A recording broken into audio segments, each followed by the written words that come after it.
ਪੰਜਾਬ ਵਿੱਚ ਇਸ ਸਮੇਂ ਪਰਾਲੀ ਸਾੜਨ ਦਾ ਮੁੱਦਾ ਸਭ ਤੋਂ ਗੰਭੀਰ ਹੈ। ਪਰ ਭਾਰਤ ਸਰਕਾਰ ਨੇ ਪਰਾਲੀ ਦੇ ਇਸ ਹੱਲ ਦੇ ਲਈ ਇੱਕ ਪ੍ਰੋਜੈਕਟ ਨੂੰ ਹਰੀ ਝੰਡੀ ਦਿੱਤੀ ਹੈ, ਜਿਸ ਦੀ ਸ਼ੁਰੂਆਤ ਭਾਰਤ ਪਾਕਿਸਤਾਨ ਕੌਮਾਂਤਰੀ ਸਰਹੱਦ ਨਾਲ ਲੱਗਦੇ ਸ਼ਹਿਰ ਫਾਜ਼ਿਲਕਾ ਤੋਂ ਕੀਤੀ ਜਾ ਰਹੀ ਹੈ।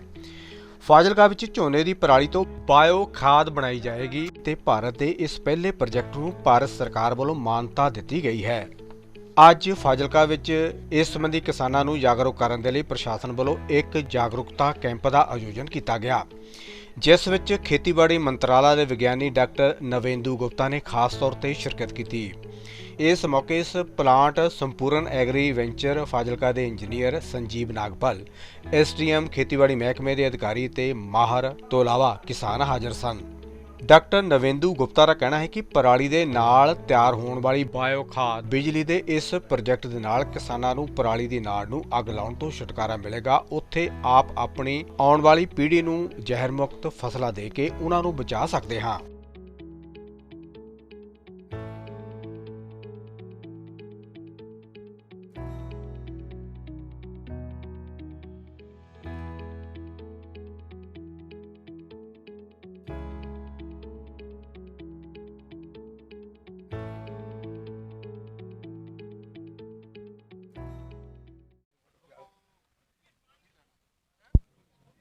ਇਹ ਜਿਹੜੀ ਅਜੋਕੇ ਸਮੇਂ ਦੀ ਆਪਾਂ ਨੂੰ ਲੋੜ ਸੀ, ਧਰਤੀ ਦੀ ਸਿਹਤ ਬਾਰੇ ਨਾਲ ਮਨੁੱਖੀ ਸਿਹਤ ਬਾਰੇ ਬਹੁਤ ਜ਼ਿਆਦਾ ਜ਼ਰੂਰਤ ਸੀ।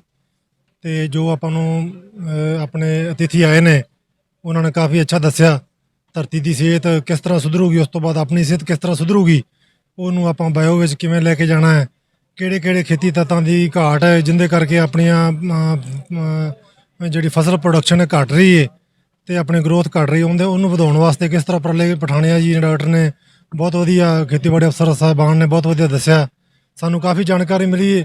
ਸਰਕਾਰ ਨੂੰ ਇਹੋ ਜਿਹੇ ਵੀ ਹੋਰ ਉਪਰਾਲੇ ਕਰਦੇ ਰਹਿਣਾ ਚਾਹੀਦਾ ਤਾਂ ਕਿ ਕਿਸਾਨ ਜਾਗਰੂਕ ਹੋਣ ਔਰ ਆਪਣੀ ਧਰਤੀ ਦੀ ਸਿਹਤ ਪ੍ਰਤੀ ਔਰ ਆਪਣੀ ਸਿਹਤ ਪ੍ਰਤੀ ਜਾਗਰੂਕ ਹੋਣ। ਹਾਂਜੀ ਹਾਂਜੀ ਜ਼ਰੂਰ। ਕਿਸਾਨ ਤਾਂ ਚਾਹੁੰਦਾ ਜੀ, ਕਿਸਾਨ ਤਾਂ ਖੁਦ ਦੇਖੋ ਆਪਣੀ ਪ੍ਰੋਡਕਸ਼ਨ ਰਾਜਸਥਾਨ ਤੋਂ ਲਿਆ ਕੇ ਕਣਕ ਖਾ ਰਿਹਾ ਆਪਣੇ ਵਾਸਤੇ। ਕਿਸਾਨ ਅਵੇਅਰ ਹੈ ਤਾਂ ਹੀ ਖਾ ਰਿਹਾ ਨਾ ਜੀ। ਜੇ ਕਿਸਾਨ ਨੂੰ ਪਤਾ ਹੀ ਨਹੀਂ ਹੋਊਗਾ ਤਾਂ ਕਿਸਾਨ ਵੱਧ ਜ਼ਹਿਰ ਪਾ ਕੇ ਖਾਊਗਾ ਆਪ। ਕਿਸਾਨ ਕਾਫੀ ਅਵੇਅਰ ਹੈ, ਲੋੜ ਆ ਸਿਰਫ ਸਿਸਟਮ ਨੂੰ ਉਹਦਾ ਸਾਥ ਦੇਣ ਦੀ। ਬਾਕੀ ਜਿਸ ਤਰ੍ਹਾਂ ਆਪਣੀ ਧਰਤੀ ਆ, ਡਾਕਟਰ ਸਾਹਿਬ ਨੇ ਦੱਸਿਆ ਵੀ ਪੰਜਾਬ ਦੀ ਧਰਤੀ ਜਿਹੜੀ ਆ ਵਰਲਡ ਦੀ ਯਾਨੀ ਕਿ 1 ਨੰਬਰ ਧਰਤੀ ਆ ਜੀ। ਜਿੰਨੀ ਪ੍ਰੋਡਕਸ਼ਨ ਦੇ ਰਹੀ ਆ ਦੁਨੀਆ ਦੀ ਕੋਈ ਧਰਤੀ ਇੰਨੀ ਪ੍ਰੋਡਕਸ਼ਨ ਨਹੀਂ ਦੇ ਰਹੀ। ਇਹ ਕੁਝ ਹੋ ਪਾਇਆ ਕਿਸਾਨ ਦੀ ਸਹਾਇਤਾ ਨਾਲ ਹੀ। ਜੇ ਕਿਸਾਨ ਮਿਹਨਤ ਕਰਦਾ ਤਾਂ ਹੀ ਇਹ ਧਰਤੀ ਦੇ ਪਾ ਰਹੀ ਆ। ਤੇ ਹਾਂਜੀ ਬਹੁਤ ਵਧੀਆ ਉਪਰਾਲਾ ਹੈ ਅਫਸਰ ਸਾਹਿਬਾਨ ਦਾ, ਤੇ ਸਾਨੂੰ ਇਹਨਾਂ ਦੇ ਨਾਲ ਸਾਥ ਦੇਣਾ ਚਾਹੀਦਾ ਜੀ। ਬਹੁਤ ਵਧੀਆ ਜੀ। ਆਪ ਤਾਂ ਜਿਹੜਾ ਐਬਸੋਲੂਟਲੀ ਜਿਹੜੇ ਛੋਟੇ ਕਿਸਾਨ ਨੇ ਜੀ ਉਹਨਾਂ ਵਾਸਤੇ ਤਾਂ ਵਰਦਾਨ ਸਾਬਤ ਹੋ ਸਕਦਾ ਜੀ। ਉਹਨਾਂ ਦੀਆਂ ਗੱਠਾਂ ਬਣਨਗੀਆਂ, ਪਰਾਲੀ ਅਡੋਪਟ ਕਰਕੇ ਹੀ ਉਹਨਾਂ ਨੂੰ ਅੱਗੇ ਆਪਾਂ ਨੂੰ ਦੁਬਾਰਾ ਦੇਣਗੇ। ਬਹੁਤ ਵਧੀਆ ਜੀ। ਹਾਂਜੀ ਮੈਂ ਪ੍ਰੀਤਮ ਸਿੰਘ ਜਰਨੀਵਾਲ ਤੋਂ ਜੀ।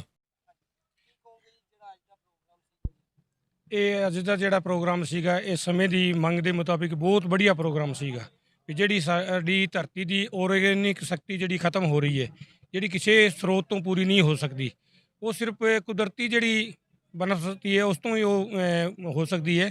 ਜਿਹੜਾ ਇਹਨਾਂ ਨੇ ਉਪਰਾਲਾ ਦੱਸਿਆ ਡਾਕਟਰ ਸਾਹਿਬ ਨੇ, ਇਹ ਬਹੁਤ ਵਧੀਆ ਉਪਰਾਲਾ। ਇਹ ਸਾਨੂੰ ਅੱਗੇ ਵਿਸ਼ੇ ਵਿੱਚ ਕਰਨਾ ਹੀ ਪੈਣਾ ਹੈ, ਨਹੀਂ ਸਾਡੀ ਧਰਤੀ ਜਿਹੜੀ ਬੰਜਰ ਹੋ ਜੂਗੀ। ਜਿਹੜੀ ਰਸਾਇਣਿਕ ਖਾਦਾਂ ਹੈਗੀਆਂ ਉਹ ਕੁਝ ਸਮੇਂ ਵਾਸਤੇ ਹੁੰਦੀਆਂ, ਜਿਹੜੇ ਆਰਗੈਨਿਕ ਤੱਤਵ ਹੁੰਦੇ ਆ ਉਹ ਹਮੇਸ਼ਾ ਲਈ ਹੁੰਦੇ ਆ। ਧਰਤੀ ਦੀ ਜਿਹੜੀ ਸਿਹਤ ਹੈ ਹੁਣ ਆਪਣੇ ਜਿਹੜੇ ਪੰਜਾਬ ਦੀ ਹਾਲਤ ਹੈ ਬਹੁਤ ਜ਼ਿਆਦਾ ਮਾੜੀ ਹੈ। ਇਹਨੂੰ ਬਚਾਉਣ ਵਾਸਤੇ ਕਿਸਾਨਾਂ ਨੂੰ, ਸਰਕਾਰ ਨੂੰ ਇਸ ਪਾਸੇ ਆਉਣਾ ਪਊਗਾ ਤਾਂ ਜੋ ਕਿ ਆਪਾਂ ਆਪਣੀ ਅਗਲੀ ਪੀੜ੍ਹੀਆਂ ਤੱਕ ਇਹ ਧਰਤੀ ਬਚਾ ਕੇ ਰੱਖ ਸਕੀਏ ਅਤੇ ਇੱਕ ਵਧੀਆ ਜਿਹੜੇ ਪ੍ਰੋਡਕਟ ਪੈਦਾ ਕਰਕੇ ਅਸੀਂ ਆਪਣੀ ਆਉਣ ਵਾਲੀ ਪੀੜ੍ਹੀਆਂ ਨੂੰ ਖਵਾ ਸਕੀਏ ਅਤੇ ਆਪਣੇ ਵਾਸਤੇ, ਆਪਣੀ ਸਿਹਤ ਵਾਸਤੇ, ਖਾਣ ਵਾਸਤੇ ਪੈਦਾ ਕਰ ਸਕੀਏ। ਪਰਾਲੀ ਦਾ ਵੱਡਾ ਹੱਲ ਜਿਹੜਾ ਇਹ ਉਪਰਾਲੇ ਚੱਲ ਰਹੇ ਆ ਇਹੀ ਹੈਗਾ। ਹੁਣ ਪਿਛਲੇ ਸਾਲਾਂ ਨਾਲੋਂ ਤੁਸੀਂ ਹੁਣ ਵੇਖਿਆ ਹੋਣਾ ਇਹ ਪਿਛਲੇ ਸਾਲ ਕਿੰਨਾ ਫਰਕ ਪਿਆ। ਪਰਾਲੀ ਜਿਹੜੀ ਗੱਠਾਂ ਬਣ ਗਈਆਂ, ਜਿਹੜੀ ਨਿੱਕ ਜਿਹੜੇ ਔਜ਼ਾਰ ਆ ਗਏ ਹੈ ਵਿਦੇਸ਼ਾਂ ਤੋਂ, ਹੁਣ ਸਾਂਭਣ ਦਾ ਮਤਲਬ ਥੋੜ੍ਹਾ ਜਿਹਾ ਸਰਕਾਰ ਹੁਲਾਰਾ ਹੋਰ ਦੇਊਗੀ ਵੀ ਛੋਟੇ ਕਿਸਾਨਾਂ ਵਾਲੇ ਪਾਸੇ ਛੋਟੇ ਔਜ਼ਾਰ ਲਿਆ ਕੇ ਵੀ, ਕਿਉਂ ਵੱਡਿਆਂ ਨੂੰ ਤਾਂ ਸਬਸਿਡੀ ਮਿਲ ਜਾਂਦੀ ਹੈ, ਛੋਟੇ ਕਿਸਾਨਾਂ ਨੂੰ ਸਬਸਿਡੀ ਨਹੀਂ ਮਿਲਦੀ। ਉਹ ਛੋਟੇ ਕਿਸਾਨਾਂ ਵਾਲੇ ਪਾਸੇ ਆਉਣਗੇ ਤਾਂ ਇਹਦਾ ਬਹੁਤ ਵੱਡਾ ਮਤਲਬ ਜਿਹੜਾ ਹੈਗਾ ਉਪਰਾਲਾ ਹੋ ਸਕਦਾ ਹੈ ਪਰਾਲੀ ਦਾ ਆਉਣ ਵਾਲੇ ਸਮੇਂ ਵਿੱਚ, ਅਤੇ ਪੰਜਾਬ ਦੀ ਜਿਹੜੀ ਧਰਤੀ ਉਹ ਬਚ ਸਕਦੀ ਹੈ, ਪੌਣ ਪਾਣੀ, साडा वातावरण शुद्ध हो सकता है। Vinod Kumar Dudi, village boxer. देखिए जी, ये जो प्रोजेक्ट है फाजिल्का के लिए तो बहुत इम्पोर्टेंट है, क्योंकि जब पराली जलाने की समस्या आती है तो Fazilka unfortunately one of the top districts के अंदर भी आ जाता है, क्योंकि नंबर ऑफ़ इंसिडेंट ज़्यादा है, भले ही वॉल्यूम हमारा कम हो। उस चीज़ में देखने के लिए फार्मर से भी इंटरेक्ट करते हैं तो उनकी भी जेन्युइन प्रॉब्लम होती है कि उनके पास ऑल्टरनेट नहीं होता है। इस प्रोजेक्ट से जब पराली सारी की सारी जाएगी, फिर उसका फर्मेंटेशन होगा और उससे जो जैविक खाद पैदा होगी, उससे फार्मर्स का भी फ़ायदा है और एनवायरनमेंट का भी फ़ायदा है। इसलिए ओवरऑल एक विन विन सिचुएशन जनरेट हो रही है। प्रशासन का क्या रोल रहेगा इसमें? प्रशासन का जितना रोल रहेगा वो ये रहेगा कि जो ऑल्टरनेट ये जैविक खाद प्रोड्यूस कर रहे हैं वो एग्रीकल्चर डिपार्टमेंट के साथ में मिलके, और खास करके जब आत्मा स्कीम उनकी ऑलरेडी चल रही है, जो एक्सटेंशन एक्टिविटीज चल रही हैं, उनमें फार्मर्स को मोस्टली अवेयर किया जाए। हम डायरेक्टली फार्मर को कोर्स नहीं कर सकते, बट उनको अवेयर कर सकते हैं ताकि वो अपना एक इन्फॉर्म डिसीजन इसके ऊपर ले सकें। लगता है कि किसान इस तरफ आएंगे। वो तो फार्मर को जितना ज़्यादा अवेयर करेंगे उस हिसाब से फार्मर की चॉइस होती है वो। मैं Indian council of agriculture research, जो भारत सरकार की एक एसोसिएटेड बॉडी है, उसमें प्रधान वैज्ञानिक हूँ और presently Pusa campus Indian agriculture research institute में पोस्टेड हूँ। और ये जो गोवर्धन स्कीम है गवर्नमेंट ऑफ इंडिया की, इसका मैं प्रिंसिपल इन्वेस्टिगेटर हूँ। ये जो स्कीम है वो department of drinking water and sanitation, ministry of जल शक्ति की स्कीम है और इसमें 6 मंत्रालय जुड़े हुए हैं। Ministry of petroleum and natural gas, ministry of urban and urban development, ministry of non renewable resources, new energy resources, और 2 मिनिस्ट्री और है, मिनिस्ट्री ऑफ जल शक्ति।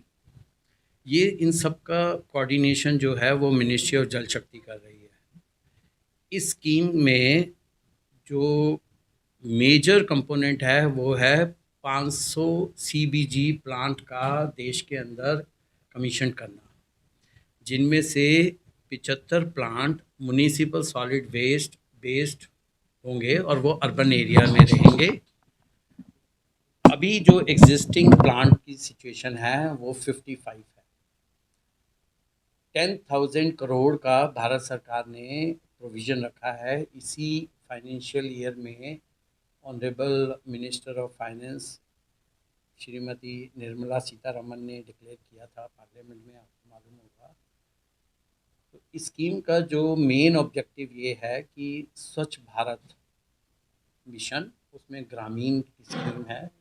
पहले एक ओडीएफ था, ओपन डिफेसमेंट फ्री इंडिया, जिसमें घर घर शौचालय या घर घर नल, घर घर जल, इस तरह के प्रोग्राम थे। तो अब स्वच्छ भारत में ये है कि जो रूरल वेस्ट है, जिसमें एग्रीकल्चर वेस्ट आ गया, किचन वेस्ट आ गया, बायोमास जो है, इसको हमने वेल्थ में कन्वर्ट करना है, उसको यूज़ करना है।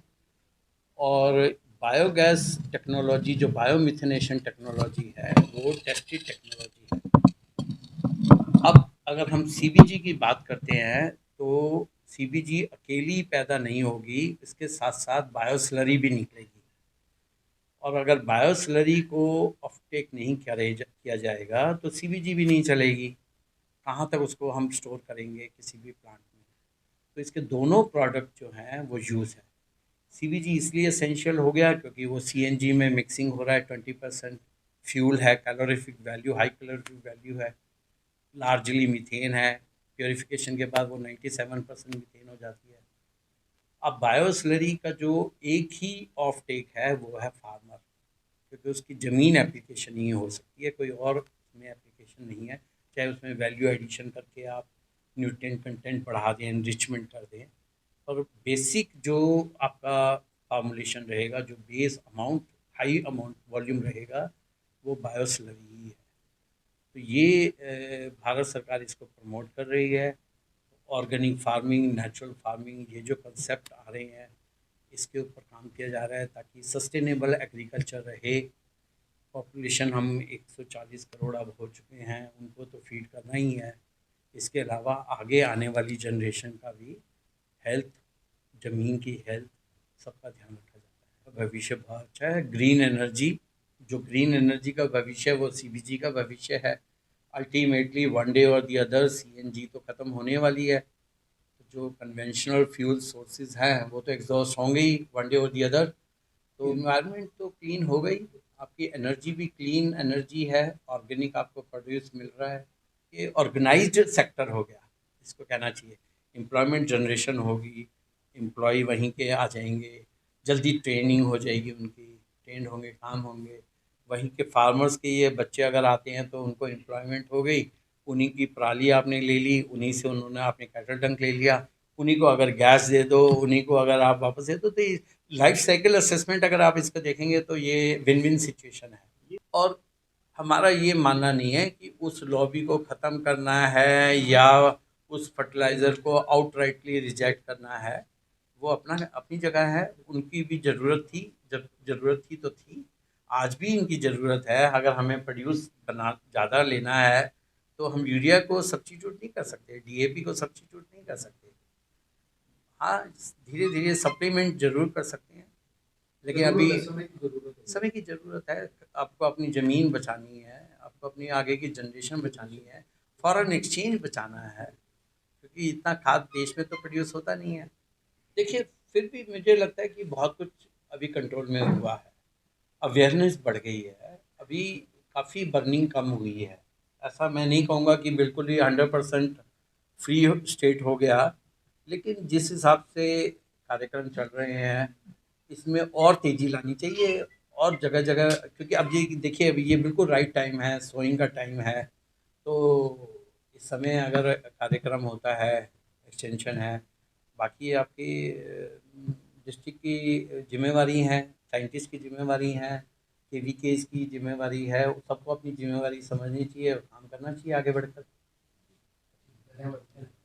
जो पराली को प्रोसेस करने की टेक्नोलॉजी, ये इंडिया में सबसे पहला प्रोजेक्ट था, और ये हमने आईआईटी दिल्ली के साथ मिलकर कम्प्लीटली इंडिजीनियस टेक्नोलॉजी डेवलप की। लेकिन इससे पहले क्या था, एक गोबर खाद का, वर्मी कंपोस्ट का एक पुराना प्रचलन था, और वो लाइसेंस फ्री थी। इसलिए घरों में या शहरों में भी देखो, हर कोई कहता है वर्मी कंपोस्ट पानी है, क्योंकि उसने दूसरी चीज कभी देखी नहीं। जब मेरा जो पहला प्रोजेक्ट आया, तब ये एक इशू खड़ा हुआ कि ये जब तक इसको प्रॉपर प्रोसीजर से गवर्नमेंट से अप्रूव नहीं कराया जाता और इसका लाइसेंस नहीं लिया जाता, आप ये बेच नहीं सकते, क्योंकि पहले कभी बना ही नहीं था। तो ये जो प्रोसेस है, इसको रेगुलेट करने का और इसको ट्रायल्स करके और इसको डिफाइन करने का, ये सबसे पहले मेरे प्रोजेक्ट से स्टार्ट हुआ। अब पराली के एक तो लहरागागा में बरबायो का प्लांट लगा है, जो बहुत बड़ा प्रोजेक्ट है मेरे इससे भी, और 6 प्रोजेक्ट्स और आ रहे हैं पंजाब में। इसमें एक रिलायंस का है, होशियारपुर आ रहा है, 2 एवर इनवायरो जिसमें 40% गवर्नमेंट ऑफ इंडिया मालिक है, एक IRM का प्रोजेक्ट है, एक थर्मेक्स का प्रोजेक्ट है। तो अब इसके ऊपर बहुत एक्टिविटी हो रही है, और इसके बाद भी इसके अलावा 140 एप्लीकेशंस नए प्रोजेक्ट लगाने की ऑलरेडी पंजाब में आ चुकी है, जो लोग इसको लगाना चाहते हैं।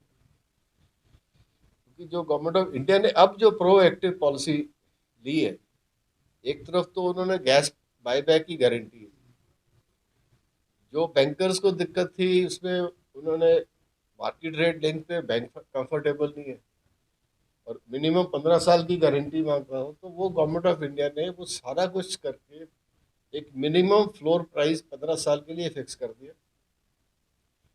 बायबैक गारंटी एक्सटेंड कर दी, प्लस ये जो प्रमोशन है कि किसानों को बहुत कम रेट पे ये दी जाए ताकि इसकी शुरुआत हो सके। तो जो जैसे गांव-गांव में जाके इसके बारे में बताना, फील्ड स्टाफ रखने की जरूरत नहीं है, वो आत्मा गवर्नमेंट के लोग करेंगे, आत्मा स्कीम में। इसका जो टीवी पे, अखबारों में इसकी जो एडवर्टाइजमेंट है, वो सारी गवर्नमेंट ऑफ इंडिया करेगी। अगर हमें करना होता तो ये बहुत महंगा प्रोसेस है, तो वो कॉस्ट इस पे ही आएगी। तो इसीलिए आज इसकी शुरुआत जो है हम 2 रुपये किलो एक्स फैक्ट्री में से कर पाए हैं। अदरवाइज हमें इस रेट पे इस पे द्वारा नहीं था। सर जो प्रोजेक्ट की गल करिए तो प्रोजेक्ट किस तरह वर्किंग करेगा, किसानों तो किवें पराली दी जाएगी, किस तरह ये सारा रहेगा? देखिए आज तो हमारे पास अटैच्ड बेलर ऑपरेटर्स हैं जो एग्रीगेशन का काम करते हैं, वो किसानों के खेत से इसको लाते हैं और हमें सेल करते हैं। आने वाले टाइम में आगे हम चल के जैसे जैसे ये चीज़ पॉपुलर होगी, किसान इसको यूज़ करने लगेगा, उसको इसका बेनिफिट दिखेगा कि पराली की खाद डालने से मुझे फ़ायदा हो रहा, फिर जो केवीकेज में या गवर्नमेंट की हेल्प से हम उनको एजुकेशन स्टार्ट करेंगे। और जिस तरह वो कंबाइन हार्वेस्टर रेंट पे लेता है, अनाज उसका होता है, उसी तरह ये बेलर भी वो किराए पे लेके पराली अपने पास रख सकता है और बाद में वो हमारे साथ इसका बार्टर भी करेगा और उसको पैसा भी बचेगा और खाद भी मिलेगी। तो ये सारे सिस्टम धीरे धीरे डेवलप होने शुरू हो जाएंगे जैसे जैसे फार्मर का इंटरेस्ट बनेगा।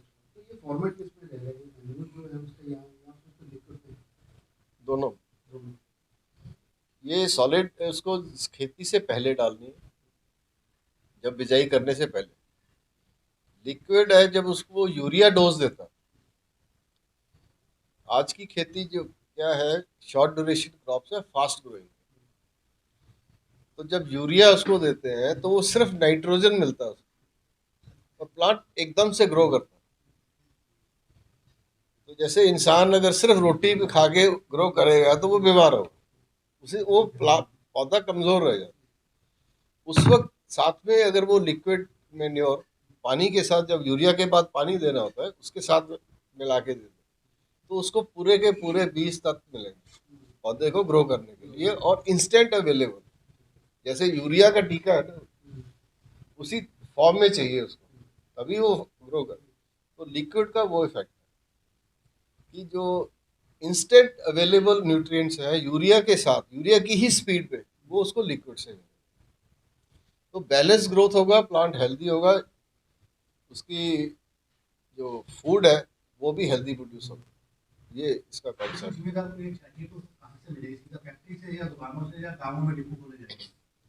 अभी फैक्ट्री से है, कुछ जो मंडी में कुछ जिनके काउंटर्स हैं वहाँ पे भी ये अवेलेबल नहीं हो सकता क्योंकि बल्कि आइटम है और वहाँ से उसको डिलीवरी करवा देगा अगर वो फार्मर लेना चाहता है। और आगे के आने वाले टाइम में जैसे कि गवर्नमेंट ऑफ इंडिया से प्रपोजल ऑलरेडी अप्रूव हो गई है, फाइल मूव हुई है, वन नेशन वन लाइसेंस।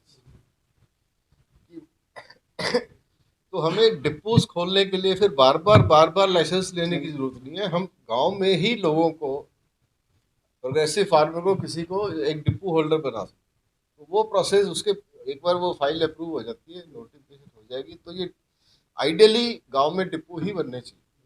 तो अवेयरनेस के लिए जो गवर्नमेंट ऑफ इंडिया का जो आत्मा के फंक्शनरीज हैं जो कैंप्स लगाते हैं गांव में, छोटी छोटी मीटिंग्स होती हैं, उनमें सर्कुलर गवर्नमेंट ऑफ इंडिया ने दिया है कि आप इस FOM का प्रचार उसमें करिए। हम भी सहयोग करेंगे, एडमिनिस्ट्रेशन भी सहयोग करेंगे, तो ये गांव तक मैसेज जाएगा।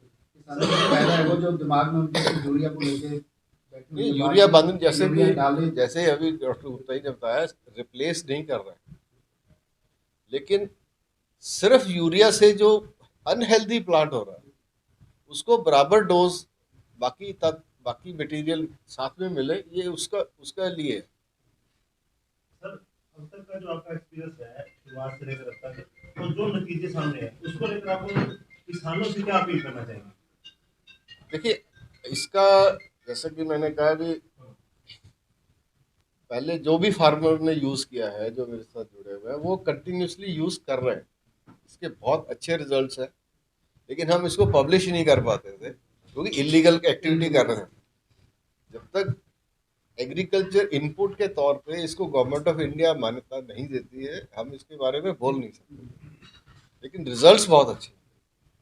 मेरे अपने खेत में मैं यूज़ कर रहा हूँ, मेरे दोस्त यूज़ कर रहे हैं,